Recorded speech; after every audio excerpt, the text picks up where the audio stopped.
Welcome all of you. We have started our chapter number 5, admission of a new partner, and in this chapter we have already discussed the calculation of new profit sharing ratio and accounting treatment of goodwill. Today we are going to discuss our third adjustment, that is accounting treatment of accumulated profits and losses. Accumulated profit and losses in which we include general reserve, workman compensation reserve, investment fluctuation, P&L credit or debit balance, etc. So when new partner admit in the new in a partnership firm, the question arises that will he get share in these accumulated profits or reserve also? क्या उसे भी हमें share देना चाहिए? नहीं.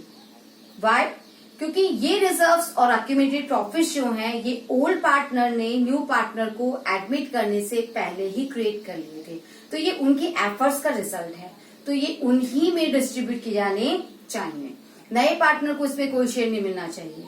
लेकिन अब नया पार्टनर एडमिट हो चुका है, तो अब जो भी डिस्ट्रीब्यूशन होगा वो उन तीनों के बीच में होगा. इसलिए बेहतर है कि हम इसे for the next year continue ना करें और हम इन्हें अभी ओल्ड पार्टनर्स में डिस्ट्रीब्यूट कर दें. तो इसका अकाउंटिंग ट्रीटमेंट क्या है कि जितने भी रिजर्व्स आपके पास हैं आप उन्हें ओल्ड पार्टनर में डिस्ट्रीब्यूट करेंगे. किस रेशियो में करेंगे? उसी रेशियो में जिस रेशियो में अब तक डिस्ट्रीब्यूशन था, यानी कि उनके ओल्ड रेशियो में.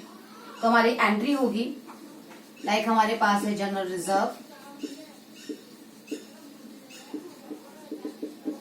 रिजर्व अकाउंट डेबिट,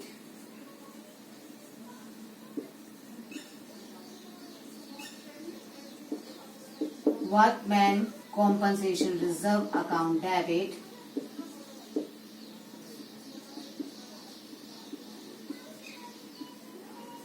investment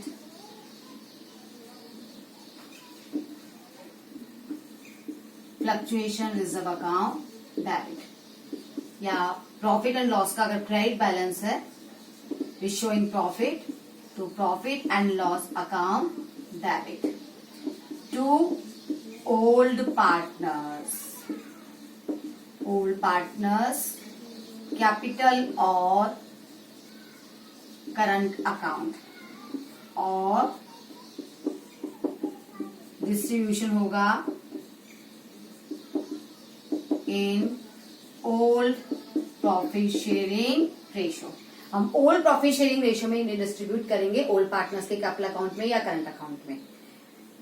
अब यहाँ पर जनरल रिजर्व के अलावा मुझे दो रिजर्व और नजर आ रहे हैं, they are workman compensation reserve और investment fluctuation reserve.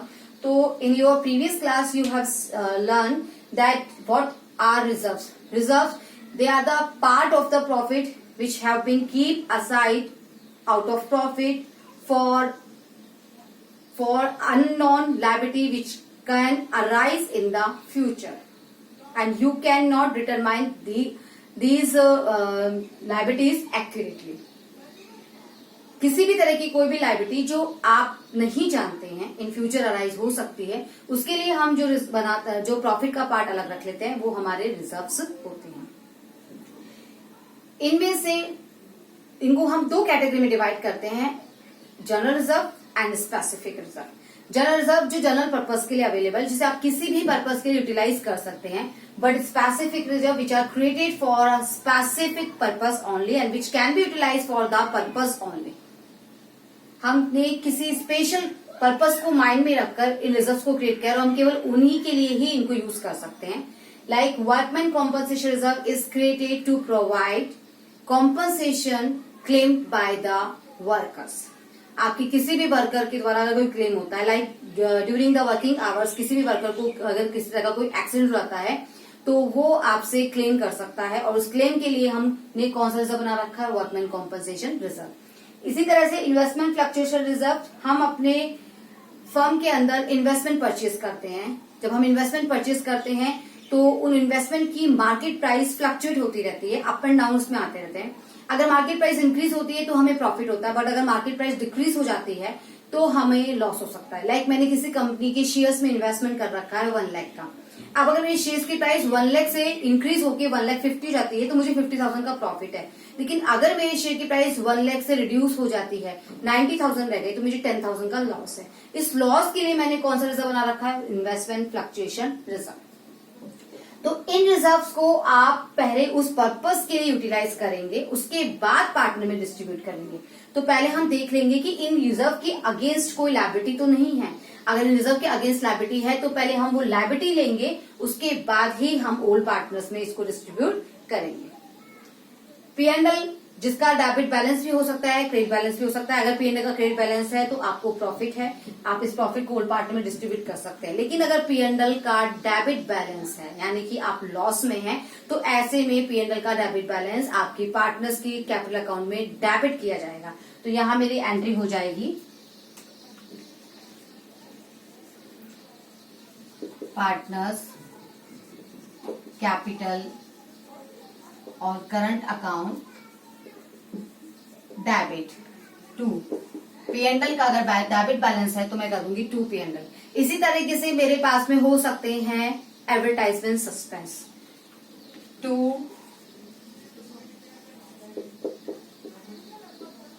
Advertisement suspense या और other any kind of deferred revenue expenditure. ये सब मेरे लिए लॉसेस हैं और इन्हें मैं अपने पार्टनर में डिस्ट्रीब्यूट कर दूंगी। ओके, तो ये है मेरे एक्यूमुलेटेड प्रॉफिट्स और लॉसेस एंड रिजर्व्स को लेकर एडजस्टमेंट, जहां पर हम इन्हें ओल्ड पार्टनर्स में डिस्ट्रीब्यूट कर देते हैं। और अगर एक्यूमुलेटेड लॉसेस हैं तो ये पार्टनर के कैपिटल अकाउंट को डेबिट किए जाएंगे, अगर ये प्रॉफिट्स हैं तो ये पार्टनर्स के कैपिटल अकाउंट में क्रेडिट किए जाएंगे। अब यहाँ कोई चीज ध्यान में रखनी जो हमने अपने नेक्स्ट प्रीवियस चैप्टर में पढ़ा था कि जरूरी नहीं है हमेशा इनका डिस्ट्रीब्यूशन हो। कभी कभी क्वेश्चन आपको डिस्ट्रीब्यूशन के लिए मना भी कर सकता है। जब क्वेश्चन ये चाहता है कि हम अपनी बुक वैल्यूज में चेंजेस लाना नहीं चाहते, यानी कि हम रिवाइज्ड बैलेंस शीट बनाना नहीं चाहते, तो जब ऐसा हो तो फिर क्या सिचुएशन होगी हम अभी डिस्कस करेंगे। फिलहाल हमें ये सीखना है कि हम यहाँ पर अपने रिजर्व्स को, एक्यूमुलेटेड प्रॉफिट्स को और एक्यूमुलेटेड लॉसेस को अपने ओल्ड पार्टनर में उनकी ओल्ड रेशियो में डिस्ट्रीब्यूट कर देते हैं, जब तक मुझे कोई स्पेसिफिक इंफॉर्मेशन गिवन ना हो। अब हम इन्हें डिस्कस कर लेते हैं। वर्कमैन कॉम्पनसेशन रिजर्व और इन्वेस्टमेंट फ्लक्चुएशन रिजर्व हम पिछली बार भी डिस्कस कर चुके हैं, पर मैं एक बार फिर से इनको लेती हूं ताकि हमें क्लियरिटी रहे।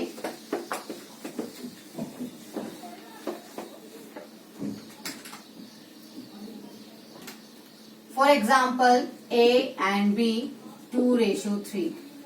मेरे पास वर्कमैन कॉम्पनसेशन रिजर्व है 1 लाख का और मेरे पास डिफरेंट सिचुएशन आ रही है। लाइक मेरे पास केस 1 है नो इन्फॉर्मेशन। नो इन्फॉर्मेशन का मतलब है आपके पास में कोई क्लेम नहीं है। तो जब कोई क्लेम नहीं है तो हम क्या करेंगे, हम इस वर्कमैन कॉम्पनसेशन रिजर्व को अपने पार्टनर्स में डिस्ट्रीब्यूट कर देंगे। तो मेरी एंट्री हो जाएगी workman compensation account debit to S capital और current account to B's capital और current account in their old profit sharing ratio that is 2:3। तो ये 1 लाख पूरा का पूरा डिस्ट्रीब्यूट कर देंगे हम अपने पार्टनर में, उनके रेशियो 2:3 में 40 and 60। Okay, let's take another situation, case number 2। आपके पास क्लेम की इंफॉर्मेशन है और आपका जो क्लेम है वो है 70,000। तो अब आप देखिएगा आपके पास क्लेम आ चुका है 70,000 का, यानी जो वर्कमैन कॉम्पनसेशन हमने जिस पर्पस के लिए क्रिएट किया था वो पर्पस अब हमारे सामने आ चुका है। तो ऐसे में पहले 1 लाख में से 70,000 तो हमें क्लेम के लिए लेने हैं। Then rest 30,000 they will be distributed between the partners in their old profit sharing ratio. तो एंट्री होगी हमारी workman compensation account debit to provision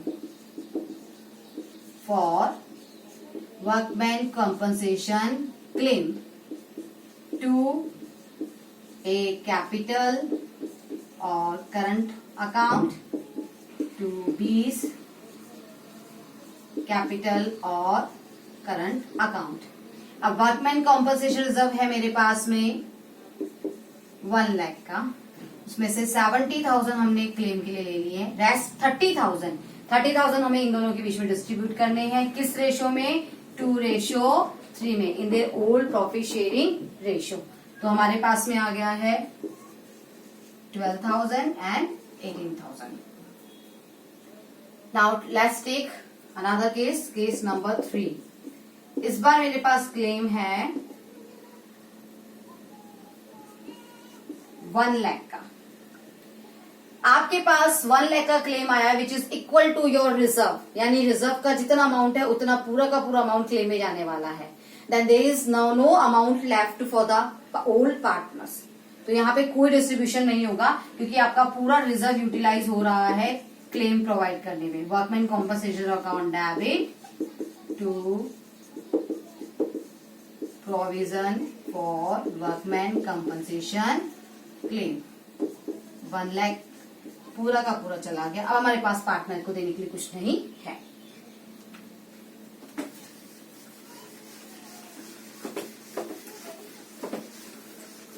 next condition,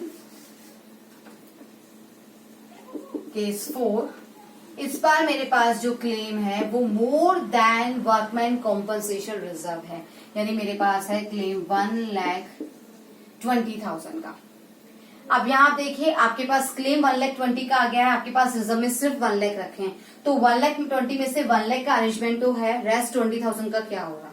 rest 20,000 जिस तरह से वर्कमैन कॉम्पनसेशन रिजर्व का जो लेफ्ट अमाउंट होता है वो पार्टनर्स में डिस्ट्रीब्यूट होता है एज अ प्रॉफिट, ठीक उसी तरीके से इससे होने वाला लॉस भी हम पार्टनर को ही देंगे, but by transferring this loss to a particular account, that is revaluation account।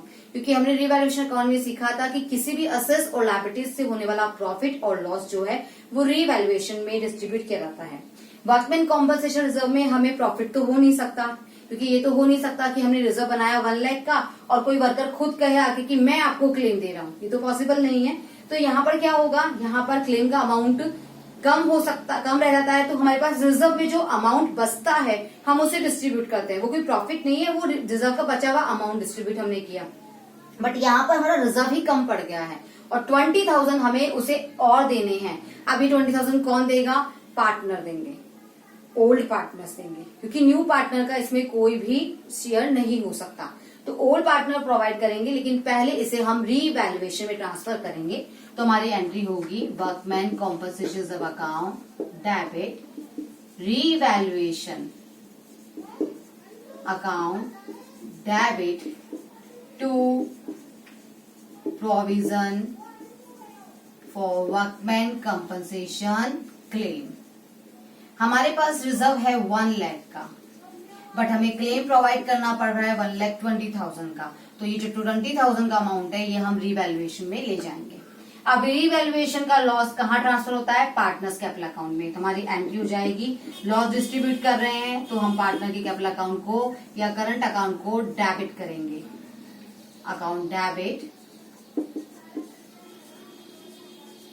20 capital और current account debit to revaluation.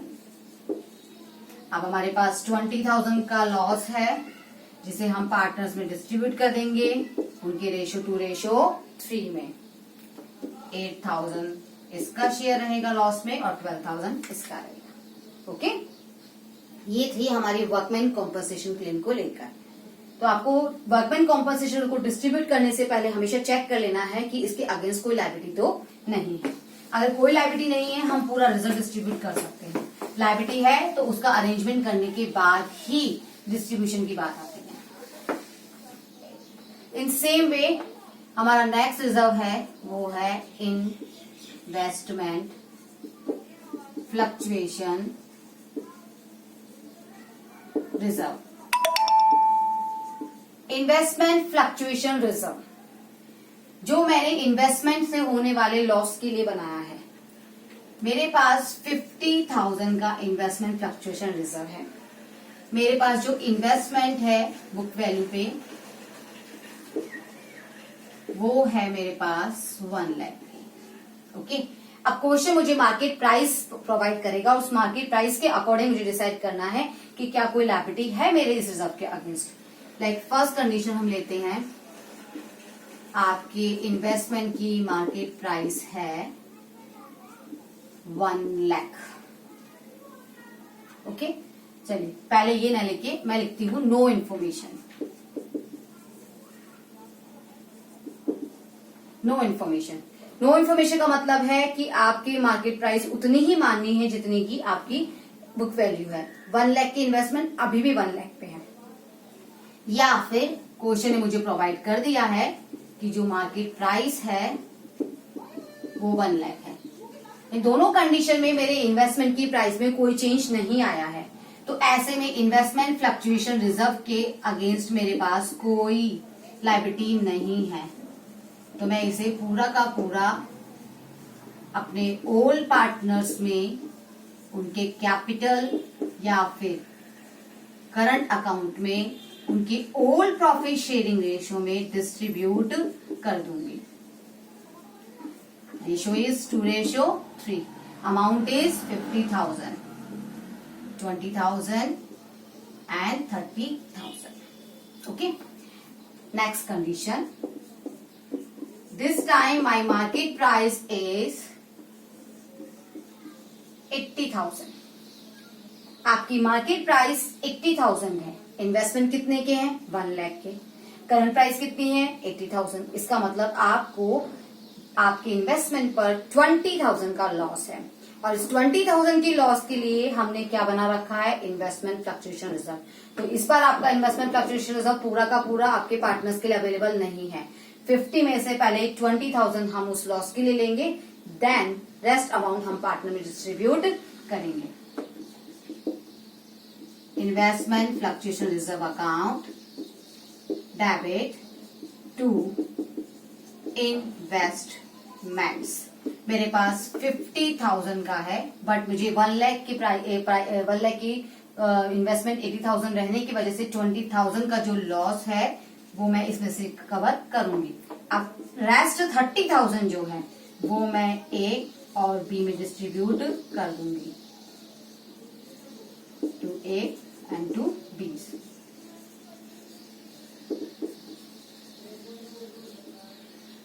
हमारे पास है 30,000, डिस्ट्रीब्यूशन होगा आपकी वही रेशियो में ए एंड बी 2:3 में। तो हम डिस्ट्रीब्यूशन करेंगे 2:3 में, 12 and 18। Done. Okay, next condition, इस बार आपके इन्वेस्टमेंट की जो मार्केट प्राइस है वो है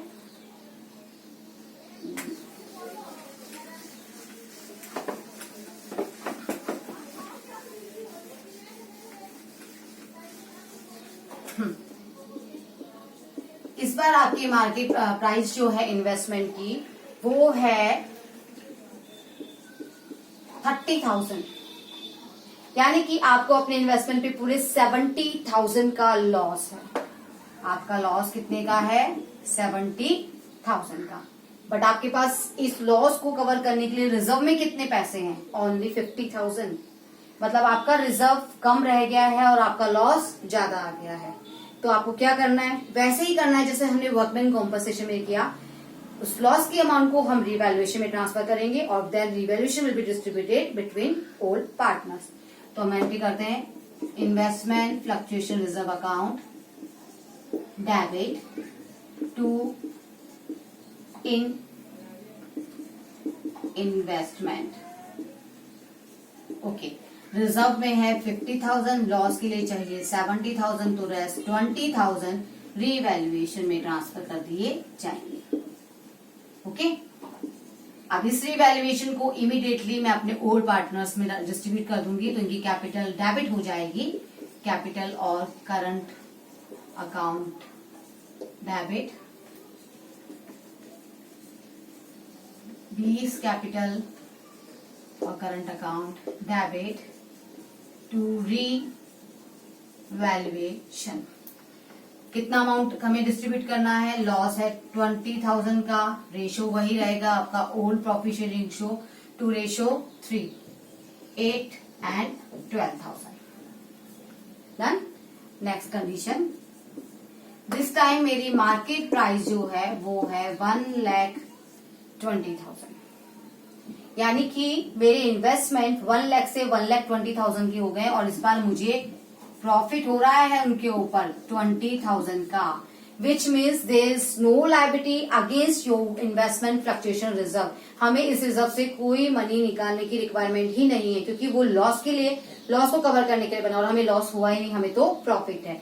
तो इन्वेस्टमेंट फ्लक्चुएशन रिजर्व पूरा का पूरा डिस्ट्रीब्यूट कर देंगे हम ए में और बी में, 50,000, 20 and 30. बट यहाँ पर जो प्रॉफिट हुआ है, that this profit will be transfer to revaluation account. तो एंट्री होगी, जब आपने लॉस हुआ था तो आपने एंट्री कर दी थी रीवैल्यूएशन टू इन्वेस्टमेंट 20 से. तो इस बार आपकी एंट्री होगी investment to revaluation, investment to revaluation 20,000. Okay, आपके इन्वेस्टमेंट इंक्रीज हुए हैं, असेस इंक्रीज हुई. जब असेस इंक्रीज होती है तो हम एंट्री क्या करते हैं, असेस अकाउंट डेबिट. तो मैंने यहाँ पर अपने असेस यानी कि इन्वेस्टमेंट को डेबिट किया है टू रीवैल्यूएशन, इस प्रॉफिट को रीवैल्यूएशन में डाल दिया. अब ये प्रॉफिट हम डिस्ट्रीब्यूट कर देंगे पार्टनर में. प्रॉफिट है तो पार्टनर अकाउंट क्रेडिट किए जाएंगे, एंट्री हो जाएगी revaluation account debit to A to B. 20,000 है, 2:3 में मार देंगे, 8 and 12. ओके, तो ये रहा मेरा इन्वेस्टमेंट फ्लक्चुएशन रिजर्व को लेकर एडजस्टमेंट.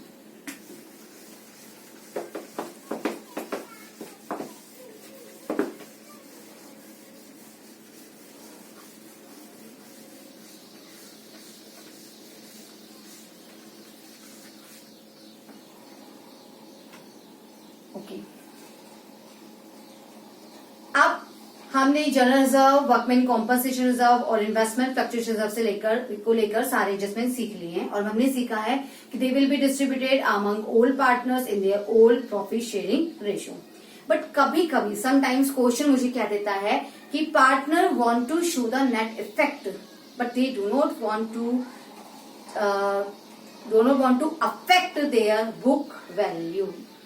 पार्टनर ये तो चाहते हैं कि इसका नेट इफेक्ट दिख जाए, पर वो अपनी बुक वैल्यू में कोई चेंजेस आना नहीं चाहते. बट मैंने अभी अभी सीखा है कि जब मैं जनरल रिजर्व को डिस्ट्रीब्यूट करती हूँ तो जनरल रिजर्व 0 हो जाएगा, क्योंकि जनरल रिजर्व आपका जितने अमाउंट में प्रेजेंट था वो अमाउंट तो पार्टनर्स के अकाउंट में डिस्ट्रीब्यूट हो चुकी है. इसी तरह से वर्कमैन कॉम्पनसेशन, P&L सब डिस्ट्रीब्यूट हो जाते हैं, तो बुक वैल्यू में तो चेंजेस आएंगे. पर क्वेश्चन कहता है कि नहीं, हमें बुक वैल्यू में चेंजेस नहीं चाहते हैं. तो in this condition what should we do, we should pass an adjustment entry instead of distributing these amounts. हमें इन्हें डिस्ट्रीब्यूट नहीं करना है, बल्कि इनकी जगह पर हमें एक एडजस्टमेंट एंट्री पास करनी है. वो एडजस्टमेंट एंट्री जो हमने प्रीवियस चैप्टर में भी पढ़ ली है. वहां पे हमने सीखा था कि जब हम जनरल रिजर्व डिस्ट्रीब्यूट करना नहीं चाहते हैं या रिवैल्यूएशन का प्रॉफिट लॉस डिस्ट्रीब्यूट करना नहीं चाहते हैं, तो हम किस तरीके से उसके लिए एडजस्टमेंट एंट्री पास करते हैं. तो अब हम इस एडजस्टमेंट एंट्री के बारे में बात करेंगे. 1 सेकेंड.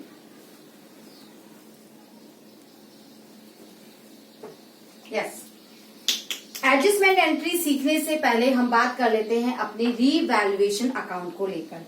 रीवैल्यूएशन अकाउंट जो हमने प्रीवियस चैप्टर में पढ़ा था, और उस चैप्टर में हमने पढ़ा था कि जब हमारी असेट्स और लायबिलिटीज का रीवैल्यूएशन होता है in the case of reconstitution, तब हमें पता चलता है कि वैल्यू ऑफ असेट्स और लायबिलिटीज या तो हो गई है इंक्रीज या हो चुकी है डिक्रीज. तो ये इंक्रीज और डिक्रीज होने की वजह से डिफरेंस आता है, वो डिफरेंस या तो आपके लिए प्रॉफिट होगा या फिर लॉस. इसे हम कहाँ ट्रांसफर करते हैं, इसे हम रीवैल्यूएशन अकाउंट में ट्रांसफर करते हैं. रीवैल्यूएशन अकाउंट जो एक नॉमिनल अकाउंट है, उसमें असेट्स और लायबिलिटीज से होने वाले सारे प्रॉफिट्स एंड लॉसेस ट्रांसफर किए जाते हैं, और फिर इस रीवैल्यूएशन का जो फाइनल आउटकम होता है that will be distributed among old partners in their old profit sharing ratio. तो बात कर लेते हैं हम एक बार रीवैल्यूएशन को लेकर.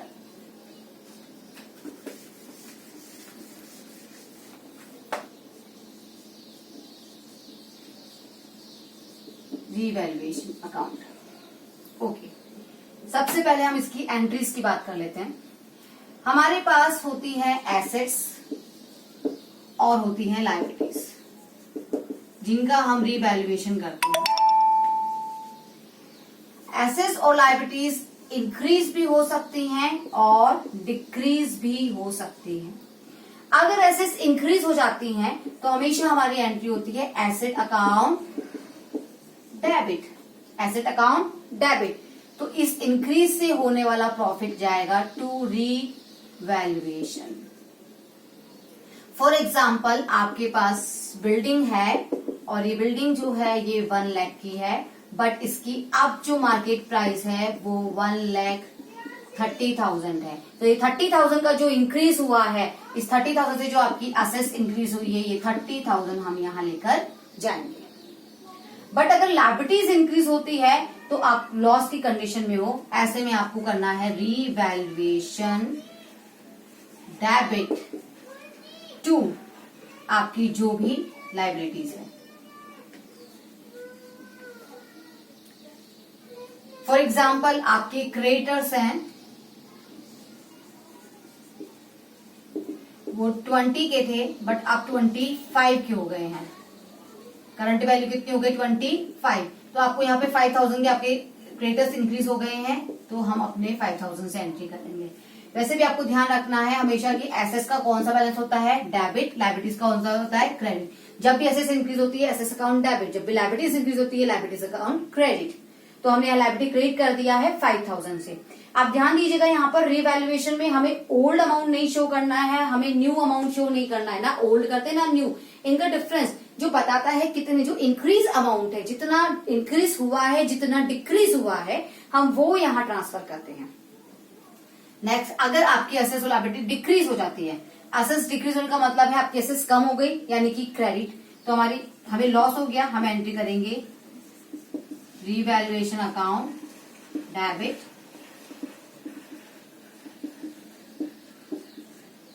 To asset.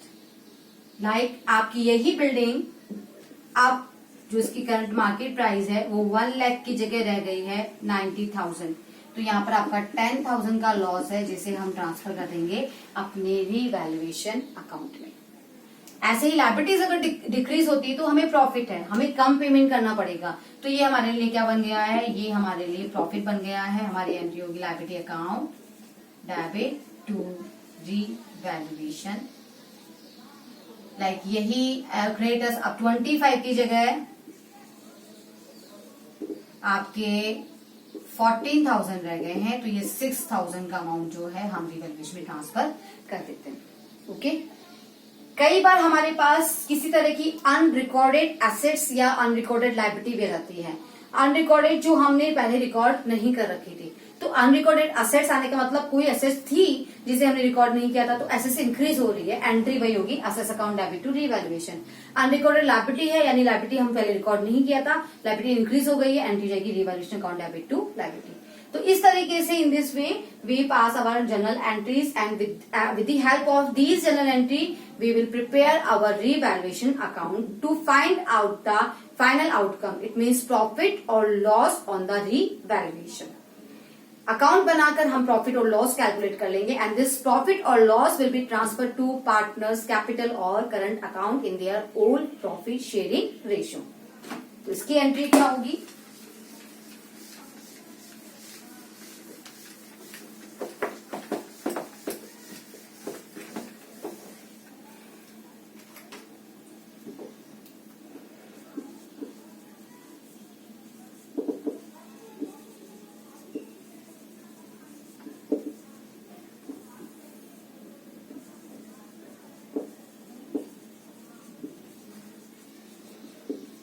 Profit on revaluation, अगर आपको रीवैल्यूएशन प्रॉफिट है तो this will be credited to partners capital account. Entry होगी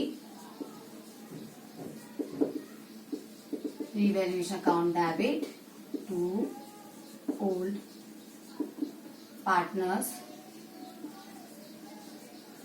कैपिटल और current account.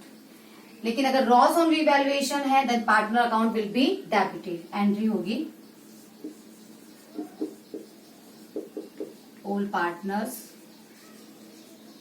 capital or current account debit to revaluation. Ratio वही होगा old profit sharing ratio, remember. Okay, ठीक है. तो इस तरीके से हम अपना रिवैल्यूएशन अकाउंट बनाकर अपना प्रॉफिट लॉस कैलकुलेट करेंगे और उन्हें हम अपने ओल्ड पार्टनर में डिस्ट्रीब्यूट कर देंगे. तो ये आज हमने अकाउंटिंग ट्रीटमेंट सीख लिया है अपने जनरल रिजर्व और अक्यूमुलेटेड प्रॉफिट्स को लेकर और रीवैल्यूएशन को लेकर. इससे रिलेटेड एग्जांपल्स या क्वेश्चंस जब हम सॉल्व करेंगे तो हमें धीरे धीरे इनसे रिलेटेड सारे जो इतने भी एडजस्टमेंट है वो क्लियर हो जाएंगे. अब यहाँ पर मैंने आपको कहा डिस्ट्रीब्यूट कर दो, बट कभी कभी क्वेश्चन जब आपसे ये कहता है कि नहीं, we don't want to change our book value, तो फिर आप कैसे करेंगे. तो यहां पर when partners want to show the net effect but do not want to affect their book value. Partner ये तो चाहते हैं कि जो भी नेट चेंजेस आए वो हम शो करें, बट वो बुक वैल्यू में चेंजेस आना नहीं चाहते. जैसा कि मैंने अभी बताया, अगर आप जनरल रिजर्व डिस्ट्रीब्यूट करोगे, अगर आप P&L डिस्ट्रीब्यूट करोगे तो वो कंप्लीटली वैनिश्ड हो जाएंगे आपके बैलेंस शीट से. तो फिर बुक वैल्यू तो चेंजेस होंगी, पर हम तो चेंज नहीं करना चाहते. तो फिर आपको ऐसे में इंस्टेड ऑफ डिस्ट्रीब्यूशन आपको क्या करना है, we are to pass an adjustment entry for these adjustments. फिर वो चाहे रिवैल्यूएशन को लेकर हो या फिर जनरल अक्यूमुलेटेड प्रॉफिट रिजर्व को लेकर हो. पार्टनर नहीं चाहते हैं रिवाइज्ड वैल्यू शो करना असेट्स और लायबिलिटीज की, तो इसका मतलब वो रिवैल्यूएशन का प्रॉफिट भी डिस्ट्रीब्यूट नहीं कर सकते. उन्हें सिंगल एंट्री के थ्रू उस इफेक्ट को शो करना पड़ेगा. I am taking an example for this. Like मेरे पास में जनरल रिजर्व है 1,80,000 का, ये मेरी बुक वैल्यूज है. ओके, फिर मेरे पास में वर्कमैन कॉम्पनसेशन रिजर्व है 30,000 का. देन P&L का क्रेडिट बैलेंस है 90,000 एंड एडवर्टाइजमेंट सस्पेंस भी है.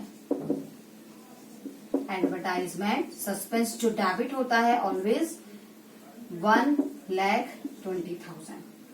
ओके, और आपके पास 3 पार्टनर हैं P, Q and R. Ratio is 6:3:1. But now new partner आ गया है फर्म में और न्यू पार्टनर है आपका S. जैसे ही न्यू पार्टनर आया हमारा रेशियो चेंज हो चुका है और रेशियो हो चुका है 3:3:1. अब क्वेश्चन कहता है partner decide to record the effect of the following but without affecting their book value. इनका इफेक्ट तो दिखाना है बट बुक वैल्यू चेंज नहीं करनी है. तो हम सिंगल एंट्री पास करेंगे और हम जानते हैं कि एडजस्टमेंट एंट्री हमेशा एक पर्टिकुलर रेशियो में की जाती है और वो रेशियो होगा सैक्रिफाइसिंग रेशियो और गेनिंग रेशियो. क्योंकि अगर इस जनरल रिजर्व को हम अभी डिस्ट्रीब्यूट कर लेते हैं तो डिस्ट्रीब्यूशन होगा P, Q और R के बीच में. लेकिन अगर हम इसे डिस्ट्रीब्यूट नहीं करते हैं और कंटिन्यू करते हैं तो डिस्ट्रीब्यूशन आगे जाकर होगा P, Q, R और S में. तो डेफिनेटली इनका शेयर कम होगा और जब इनका शेयर कम होगा तो ये कॉम्पनसेशन डिमांड करेंगे. तो हमें सैक्रिफाइसिंग और गेनिंग रेशियो कैलकुलेट करना होगा. अब ये सैक्रिफाइसिंग और गेनिंग का फॉर्मूला याद है आपको. तो सैक्रिफाइसिंग रेशियो का फॉर्मूला था हमारे पास old minus new P, Q, R. S तो गेनिंग की कंडीशन में because he is getting now 1/10. तो हम करते हैं 6/10, 3/10 और 1/10. इनका ओल्ड रेशियो था. नाउ देयर रेशियो इज 3/10, 3/10 और 3/10 और इनको तो नया मिल रहा है 1/10. तो यहां पर हमने देखा कि इनका जो शेयर है 6 से 3 रह गया. 3/10 सेक्रीफाइस. 3/10 पहले भी था, अभी भी 3/10 है, तो ये तो 0 है. यहां पर नो सैक्रिफाइस और नो गेन।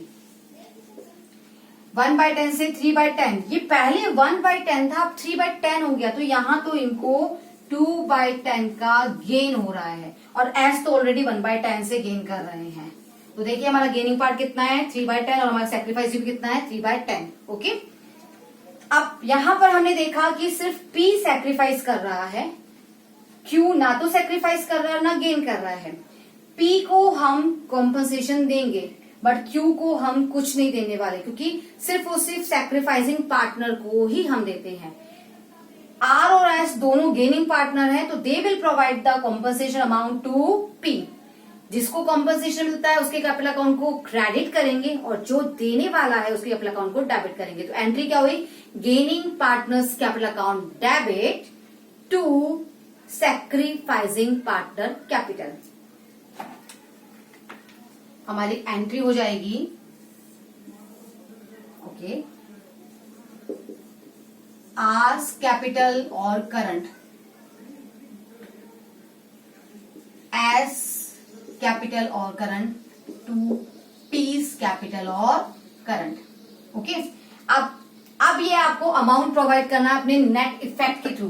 अब हम पहले इसका नेट इफेक्ट कैलकुलेट करेंगे। तो हमारा जो नेट इफेक्ट है, हमने देखा प्रॉफिट प्रॉफिट प्रॉफिट, बट ये आपका लॉस है। 1,80,000 प्लस 30 2,10,000, 2,10,000 प्लस 90 3,00,000, 3,00,000 में से 1,20,000 हम रिड्यूस कर देंगे, 1,80,000। इस 1,80,000 में से 3/10, इस 1,80,000 का 3/10 हम देंगे पी को। 1,80,000 का 2/10 देगा आर, और 1,80,000 का 1/10 देगा आपको एस। तो हम कैलकुलेट कर लेते हैं। पी के लिए ये है 3/10, तो पी को मिल रहा है 54,000। ठीक है, आर के लिए है 1,80,000 का 2/10, आर 36,000 देंगे। एस के लिए है 1,80,000 का 1/10, 18,000। So in this way we have passed our single adjustment entry, that is gaining partners capital account debit to sacrificing partners capital, और ratio will be sacrificing or gaining। Okay, तो sacrificing ratio में हम इसको provide करते हैं। तो ये था हमारा last adjustment for accumulated profits and reserve and adjustment on for accounting treatment of revaluation। इसके बाद मैंने आपको एक एडजस्टमेंट और बताया था, adjustment of capital, but for this year this topic has been deleted. आपके सिलेबस में हम इसे कंसिडर नहीं कर रहे हैं। आपके जो 30% सिलेबस हम सीबीएसई बोर्ड ने डिडक्ट किया है, उसमें से एक पार्ट आपका, एक टॉपिक जो है वो आपका एडजस्टमेंट ऑफ कैपिटल है, एंड बैलेंस शीट ऑल्सो। आपको इस चैप्टर में बैलेंस शीट भी नहीं बनाना है। आपको जितने भी क्वेश्चन मिलेंगे उस क्वेश्चन के अंदर आपसे बैलेंस शीट बनवाई गई है, और साथ में आपको एडजस्टमेंट ऑफ कैपिटल रिगार्डिंग बहुत सारे क्वेश्चन भी मिलेंगे। ध्यान दीजिएगा, एडजस्टमेंट ऑफ कैपिटल जो है, बहुत सारे जो हमने इतने अकाउंटिंग ट्रीटमेंट सीखे उनमें से एक अकाउंटिंग ट्रीटमेंट है। अपने आप में पूरा एक क्वेश्चन नहीं है, वो एक पॉइंट आएगा आपके पास। एक मान लीजिए आपको 7 पॉइंट दिए गए एडिशनल इन्फॉर्मेशन में, तो उस 7 में से एक पॉइंट जो हो सकता है वो आपका कैपिटल एडजस्टमेंट का होगा। हमें सिर्फ वो पर्टिकुलर पॉइंट अब सॉल्व नहीं करना है, बाकी रेस्ट पॉइंट हमें सॉल्व करने हैं। तो हमें पूरे क्वेश्चंस करने हैं बस, लेकिन जैसे हम क्वेश्चन करते हैं उसमें अगर कैपिटल एडजस्टमेंट वाला पॉइंट आ रहा है, उस पॉइंट को अब हम सॉल्व नहीं करेंगे। हम अपनी नेक्स्ट क्लासेस में इस चीज को भी क्लियर कर लेंगे। तो आज के लिए हमारा इतना ही है। इससे रिलेटेड जितने इलस्ट्रेशन है, एग्जाम्पल हैं, सॉरी क्वेश्चंस हैं, प्लीज आप उन्हें सॉल्व कीजिए। उससे रिलेटेड कोई भी क्वेरी है, डाउट्स है, मुझसे पूछिए। Thank you so much.